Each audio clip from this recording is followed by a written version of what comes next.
गुरु बड़े गोविंद से मन में देख विचार, हरि सुमिरे सोवार है, गुरु सुमिरे सो पार। गुरु गुरु में भेद है, गुरु गुरु में भाव, सोई गुरु नित बंदिए, शब्द बतावे दाव। गुरु किया है देह का, सतगुरु चीना नाही, भव सागर के जाल में फिर गोता खाही। राम नाम रटते रहो, जब लग घट में प्राण, कबहू दीन दयाल के भनक पड़ेगी कान। नमस्कार मेरे प्यारे भाइयों, मेरे परमात्मा के प्यारे जीवहंसों। मैं बंदी छोड़ से यही अरदास करता हूं कि आप सब मेरे भाइयों का विवेक पहले से ज्यादा और ज्यादा से ज्यादा बढ़ता ही जाए, और ऐसी कोई दुविधा ना रहे जो मेरे भाइयों को 1% भी भ्रमित कर पाए। बस मैं यही अरदास करता हूं अपने मालिक से कि मेरे हर भाई को हर चीज बिल्कुल समझ में आने लग जाए, एक एक चीज क्लियर होती चली जाए। मैं बस यही अरदास करता हूं उस बंदी छोड़ परमपिता परमात्मा से। तो मेरे भाइयों, हर चीज को अच्छी तरह समझना है, एक एक चीज पे पूरा विचार करना है। एक भी काल का दूत आपको भ्रमित ना कर पाए इस बार, नहीं तो 84 लाख जन्मों में आपको ही जाना पड़ेगा। किसी को कोई फर्क नहीं पड़ेगा। ये लोग आएंगे, अपना ज्ञान आपको सुनाएंगे, आपके जीवन को बर्बाद करेंगे और चले जाएंगे।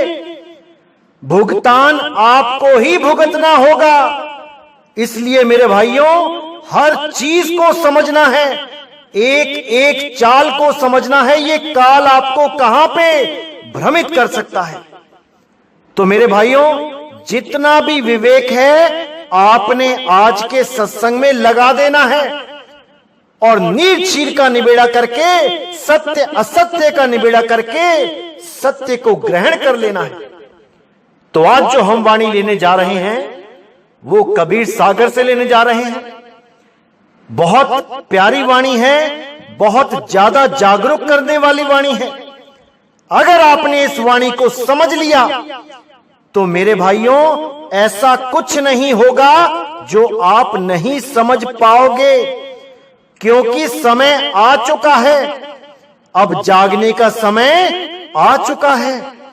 अगर अभी भी ना जागे तो मेरे भाई कभी नहीं जाग पाओगे। तो आज का बहुत इंपॉर्टेंट सत्संग है, पूरा विवेक लगा के समझना है, एक एक चीज पे ध्यान देना है। तभी मेरे भाइयों ये जन्म मरण का चक्कर खत्म हो पाएगा, नहीं तो ऐसे ही 84 लाख में भटकते रह जाओगे, कोई ठिकाना नहीं मिल पाएगा। तो मेरे भाइयों, पूरा विचार करना है, पूरा विवेक लगाना है। तो क्या कहती है वाणी? पंथ एक तुम आप चलाऊं, जीवन को सतलोक ले जाऊं। 12 पंथ करूं मैं साजा, नाम तुम्हारा ले करूं आवाजा। तो जब कबीर साहब की काल निरंजन से वार्तालाप हुई तो काल ने क्या बोला कि तुम एक पंथ चलाना और इन जीवों को अपने लोक में ले जाना, लेकिन मैं 12 पंथ चलाऊंगा और तुम्हारा ही नाम लेके जीवों को होका दूंगा, तुम्हारी ही वाणी लेके जीवों को समझाऊंगा, लेकिन वाणी का अर्थ का अनर्थ कर दूंगा। और जितने भी कम विवेकशील जीव होंगे वो सब मेरे जाल में फंस जाएंगे। विवेकहीन प्राणियों को मैं नरकों में ले जाऊंगा और उनका आहार करूंगा। तो कहते हैं 12 यम संसार पठाऊं, नाम कबीर ले पंथ चलाऊं। यानी मैं अपने 12 दूतों को, इन काल दूतों को संसार में पठाऊंगा और तुम्हारे ही नाम से, कबीर के नाम से पंथ चलाऊंगा। और उन्हीं पंथों से अलग अलग और भी हजारों पंथ चलेंगे जो नाम बदल बदल के ज्ञान वही देंगे, वही 5 नाम देंगे, ज्योत निरंजन ओंकार रारंकार सोहंग सतनाम, वही श्वासों का जाप देंगे। कोई कोहंग कोहंग करेगा, कोई सोहंग सोहंग करेगा, कोई ओहंग ओहंग करेगा, कोई ओम सोहम करेगा, कोई सतगुरु सतनाम करेगा। यही श्वासों का अजपा जाप देके मैं इस श्वास के साथ ही जीव को बांध के रखूंगा। उनकी सूरत को श्वासों से अलग नहीं होने दूंगा। और जब तक श्वासों से सूरत अलग नहीं हो जाती तब तक वो मुक्ति को प्राप्त नहीं कर सकती। इन सबको मैं जाप, अजपा और अनहद नाद से जोड़ के रखूंगा। एक भी जीव इन तीनों जालों को समझ नहीं पाएगा और सब के सब इसी जाल में फंस के रह जाएंगे। तो साफ बोल दिया यहां 12 यम संसार पठाऊं, नाम कबीर ले पंथ चलाऊं। आज के समय में ऐसा कोई पंथ नहीं है जो कबीर साहब की वाणियां ना लेता हो। बिना कबीर साहब की वाणी लिए किसी भी गुरु का सत्संग पूर्ण होता ही नहीं है। कहीं ना कहीं कबीर साहब की वाणियां लेनी ही पड़ती हैं। चाहे वो कोई मुस्लिम संत हो, चाहे वो कोई हिंदू संत हो, चाहे वो कोई सिख संत हो, बिना कबीर साहब की वाणी के उनका सत्संग मानो ऐसा होता है जैसे बिना नमक के सब्जी। अगर 2 चुटकी नमक सब्जी में ना डालो तो चाहे 500 रुपए किलो की सब्जी बना लो, वो बेस्वाद ही रहेगी। इसी प्रकार कबीर साहब की वाणी उस अनमोल नमक की तरह है जो हर प्रकार की सब्जी में स्वाद दे देता है। तो आगे कहते हैं, प्रथम दूत मेरे प्रगटे जाई, पीछे अंश तुम्हारा आई। यही विधि जीवन को भरमाऊं, आपन नाम पुरुष का बताऊं। यानी पहले मैं अपने दूतों को भेजूंगा। पहले मेरे दूत जाके सारे समाज में ज्ञान का प्रचार करेंगे और तुम्हारी ही वाणी को लेके, तुम्हारा ही नाम लेके बड़े बड़े सत्संग करेंगे, लोगों को समझाएंगे, बहुत से जीवों को अपना शिष्य बनाएंगे और काल के जाल में उलझा देंगे। वो 52 अक्षर ही नाम देंगे। बातें तो आत्म ज्ञान की ही करेंगे, लेकिन जब कोई भी जीव उनके पास जाएगा आत्म ज्ञान प्राप्त कर दें तो मंत्र जपवा देंगे, मैं कौन हूं, मैं कौन हूं। और बेचारा जीव मैं कौन हूं करता करता नरक को चला जाएगा। ऐसे लोगों से सावधान रहना है मेरे भाइयों। ऐसे काल के शातिर दूतों से सावधान रहना है। कोई आत्म ज्ञान के नाम पर नाक पे ध्यान लगवाता रहेगा, 10-10 साल तक नाक पे ही ध्यान लगाते रहेंगे, नाक को ही देखते रहेंगे। उसके बाद त्रिकुटी में ध्यान लगवा देंगे, फिर श्वासों का जाप जपवा देंगे। ऐसे ही ये काल के दूत ये जीवों को भरमाते रहेंगे।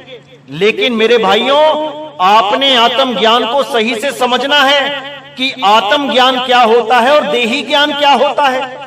ये जितने भी 52 अक्षर होते हैं ये देही के द्वारा ही प्रकट होते हैं। ये देही ज्ञान ही है, ये विदेही ज्ञान नहीं है, क्योंकि 52 अक्षर देह से ही पैदा होते हैं। और जो भी आपको देही से पैदा होने वाले नाम, देही से ही उत्पन्न होने वाली धुनें, देही से उत्पन्न होने वाले मंत्र पकड़ा दे, वो देही ज्ञान ही है, वो विदेही ज्ञान नहीं है।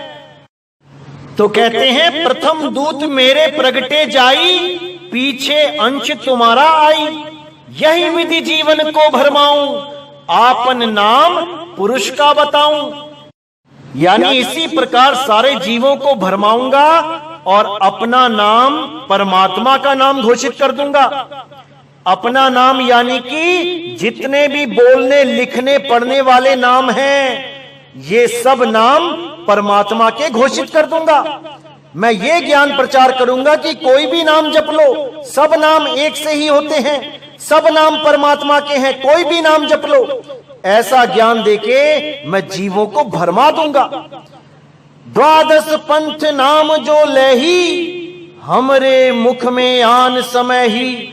और इन द्वादश पंथों में जो भी जीव नाम लेगा वो मेरे ही मुंह में आ जाएगा, वो मेरा ही आहार बन जाएगा।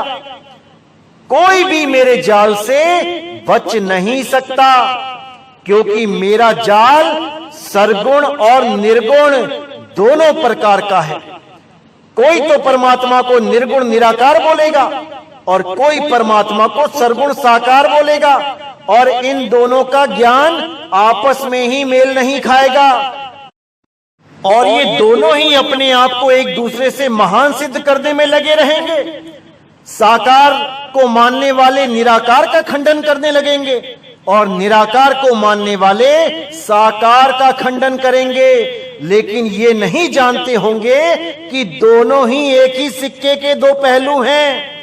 अरे कोई सरगुण में रीझ रहा, कोई निर्गुण ठहराए, अटपट चाल कबीर की मोह से कही ना जाए। सरगुण निर्गुण द्वंद्व पसारा और दोनों पड़ गए काल की धारा। परमात्मा ना तो सरगुण साकार है और परमात्मा ना तो निर्गुण निराकार है, वो केवल शब्द स्वरूपी है। अरे हम हैं शब्द शब्द हम माही, हमसे भिन्न और कछु नहीं। तो मेरे भाइयों, शब्द को अच्छी तरह समझना है। शब्द ही परमात्मा है। लेकिन यहां पर शब्द केवल एक नहीं है कि कुछ लोग आजकल सत्संग करते हैं कि शब्द भी पैदा होता है। अरे शब्द शब्द बहु अंतरे, सार शब्द मत लीजे। कहे कबीर जहां सार शब्द नहीं, धृग जीवन सो जीजे। वो सार शब्द कोई बोलने लिखने पढ़ने वाला मंत्र नहीं है कि वो कोई अक्षर है। ये सारे अक्षर उत्पन्न कहां से होते हैं, पहले उसका बोध करो। कौन है जो इन अक्षरों को पैदा कर रहा है, उसको जानो, तब समझ में आएगा कि सार शब्द क्या है। तब समझ में आएगा कि कैसे वो 52 अक्षरों से भिन्न है। अरे 52 अक्षर जीवाधारा, आदि अक्षर जीभ्या से न्यारा। ताही को सत सिमरण कहिए, सिमर सिमर नर उतरो पारा। ये जितने भी काल के दूत हैं, ये 52 अक्षरों का अदृश्य जाल ही तो फेंक रहे हैं जीवों पे। और ये जीव बेचारे नादान नहीं समझ पाते कि ये 52 अक्षर का जाल है क्या। और ये सारा भाव, सारा प्रेम इन्हीं 52 अक्षरों को जपने में लगा देते हैं और जन्म मरण के जाल में सदा सदा के लिए उलझ जाते हैं। इसीलिए गुरबाणी बोलती है, 52 आखर लोक त्रय, सब कुछ इन्हीं माही। और ये आखर खिर जाएंगे, वो आखर इनमें नाही, वो अक्षर इनमें नहीं। इन 52 अक्षरों में वो परमात्मा का नाम नहीं है, वो विदेही है, वो 52 अक्षरों से परे है। वो केवल तभी प्राप्त होता है जब कोई भेदी गुरु आपको इशारा कर दे कि वो आदि नाम है कहां पे। वो देही से परे है, वो 10वें द्वार से परे है। इसीलिए बोला गया कि 9 द्वार नहोदर फीके, रस अमृत 10वें चूइजे। वो 10वें द्वार पे अमृत चू रहा है, अब उसको पीना है। लेकिन कैसे पीना है? सुरत के द्वारा, ना कि जीभ के द्वारा। कई लोग जीभ को घुमा के पीछे गले में लगा लेते हैं और वहां से टपकने वाला तरल पदार्थ जिसको रेशा कहते हैं, उसी को पीते रहते हैं और सोचते हैं कि ये अमृत रस है, क्योंकि उनको गुरु ही ऐसा मिला होता है जो जानता ही नहीं कि दसम द्वार है कहां, कैसे उस पे अमृत टपक रहा है, कैसे उसको प्राप्त करना है, वो कुछ नहीं जानते। केवल मंत्रों की साधना करके अपने गुरुओं से मंत्र लेके आगे शिष्य को भी मंत्र ही देते रहते हैं और 5 मुद्राओं का ज्ञान आगे बांटते रहते हैं। इसीलिए साहिब ने बोला, चाचरी ना भूचरी ना खेचरी अगोचरी, उन मुनि 5 की गम नाही, अधर तान तानिए, रेचक कुंभक पूरक को ढंग नाही, पढ़े लिखे वाद करे कबो नहीं मानिए, श्वासा का जाप करे झूठ सो बखानिए, अक्षर पार नहीं अक्षर भरपूर है, कहें कबीर सो सत्य कर मानिए, कहें कबीर सो सत्य कर मानिए।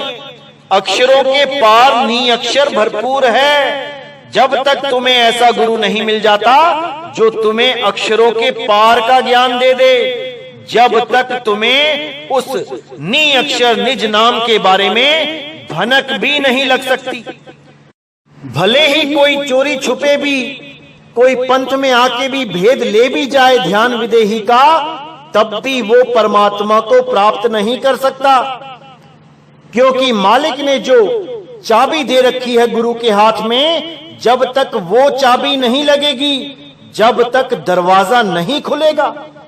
इसीलिए बोला कि चाबी दीन संतन के हाथा, वो चाबी संतों के हाथ में है।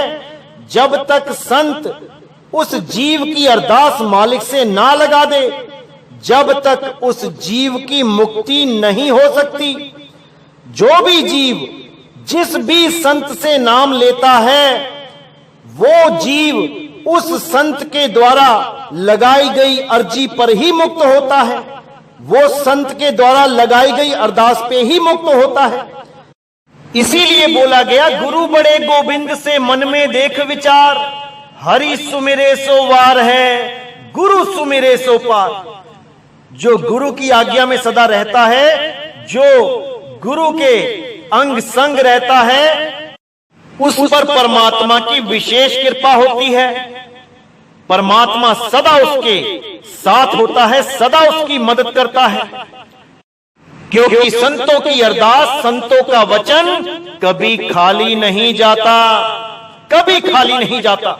और जो संतों का विरोध करते हैं, उन्हें उल्टा सीधा बोलते हैं, उनको तो साहिब ने बोला है, संत का निंदक महाहत्यारा और संत का निंदक परमेश्वर मारा।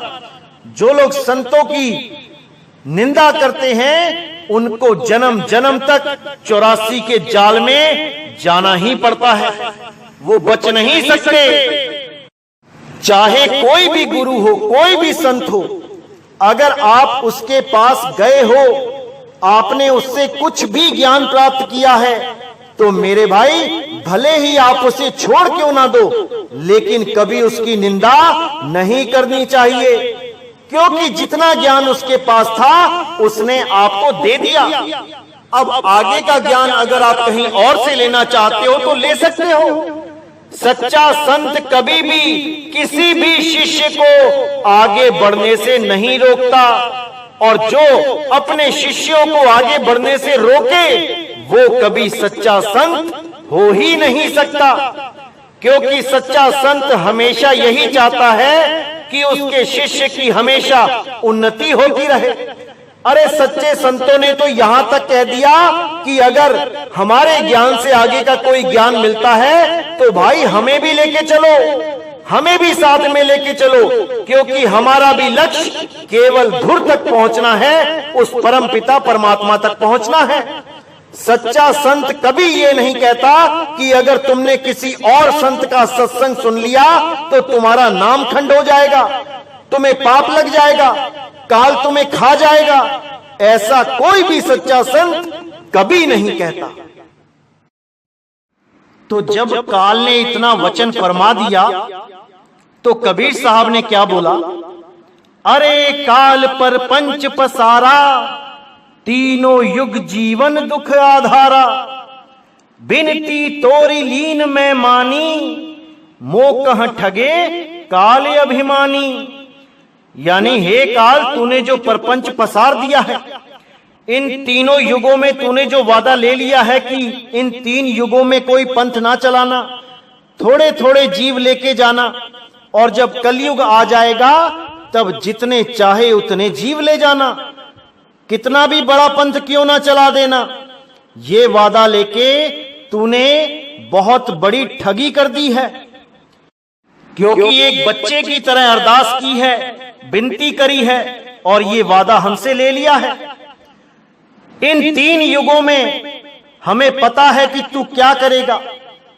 बड़े बड़े राक्षस पैदा करेगा, बड़े बड़े दैत्य पैदा करेगा, इन जीवों का संहार कराएगा, इन जीवों को दुखी करवाएगा, और फिर माया के ही अवतारों को परमात्मा घोषित करवा देगा, शरीरों को ही परमात्मा घोषित करा देगा, शरीरों से ही जीवों को परेशान करेगा दैत्यों के रूप में, और शरीरों की ही पूजा करवा देगा देवताओं के रूप में। ये शरीरों का खेल 3 युगों तक ऐसे ही चलता रहेगा। सब जीव शरीरों की ही आस लगा के बैठ जाएंगे और सब शरीरों की ही पूजा करेंगे। लेकिन जब चौथा युग आएगा तब ऐसा नहीं होगा। तब शरीरों से हटके, देह से हटके विदेह ज्ञान का प्रचार किया जाएगा। तब ही मेरा असली कबीर पंथ चलेगा और सारे पंथों को एक कर देगा।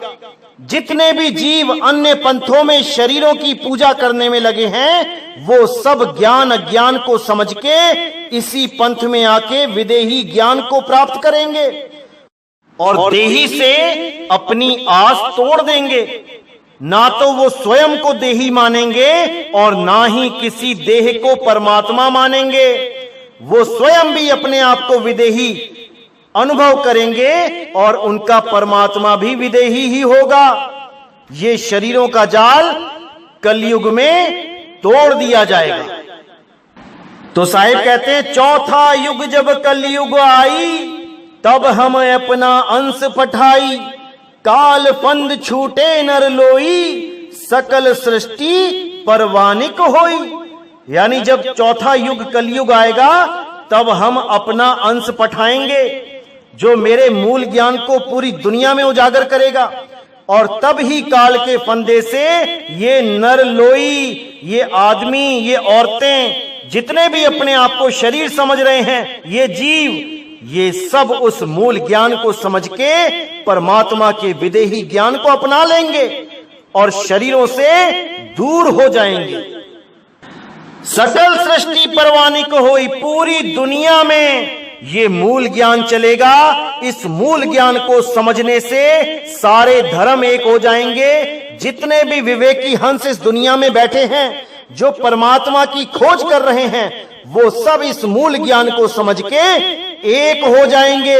उनमें कोई भी धर्म, जात, वैर विरोध का भाव, ये सब खत्म हो जाएगा। सब अपने आप को आत्मदेव समझेंगे, सब अपने आप को परमात्मा का अंश समझेंगे और सब के सब एक परमात्मा के अंडर, एक झंडे के अंडर, एक भाषा, सब के सब एक हो जाएंगे और इस जहान से नफरत का बीज खत्म कर दिया जाएगा। हम सब एक हो जाएंगे क्योंकि हम सब एक ही हैं। हम सब आत्मदेव हैं, कोई बड़ा छोटा नहीं है। तो साहिब कहते हैं, चौथा युग जब कलयुग आई, तब हम अपना अंश पठाई। काल फंद छूटे नर लोई, सकल सृष्टि परवानिक होई। घर घर देखो बोध विचारा, सत्य नाम सब ठौरी उचारा। 5505 तब यह वचन मेरा होगा साचा। कलयुग बीत जाए जब एता, सब जीव परम पुरुष पद चेता। यानी यहां साहिब साफ कहते हैं कि घर घर देखो बोध विचारा। घर घर में बोध विचार होगा, हर घर में ज्ञान चर्चा होगी, अड़ोस पड़ोस में, गली मोहल्लों में, पूरे देश में पूरे विश्व में ज्ञान चर्चा होगी। लोगों को जब ये मूल ज्ञान समझ में आएगा तो वो अपने दूसरे भाइयों को समझाने लगेंगे। पूरा पूरा गांव चेतेगा, पूरा पूरा शहर चेतेगा, पूरा देश चेतेगा, पूरा विश्व चेतेगा और सब के सब एक झंडे के नीचे आके परमात्मा की भक्ति करेंगे। घर घर देखो बोध विचारा, सत्य नाम सब ठौर उच्चारा।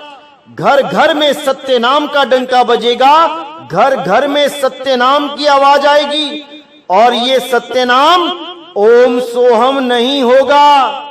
ये सत्य नाम काल का और अक्षर पुरुष का नाम नहीं होगा। ये परमपिता परमात्मा का गुप्त नाम है। इसी नाम का डंका बजेगा। 5505 तब यह वचन मेरा होगा साचा। अब ये 5505 क्या है? ये कोड लगा है, इसको कोई खोल नहीं सकता।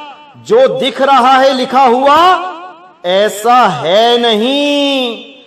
बहुत से लोग इसे संवत समझने लग जाते हैं कि संवत 5505 होगा, इतना कलयुग बीत जाएगा। अरे भाई नहीं, ये कोड लगा है, इस कोड को दिसंबर में खोल दिया जाएगा। तो कहते हैं 5505 तब यह वचन मेरा होगा साचा।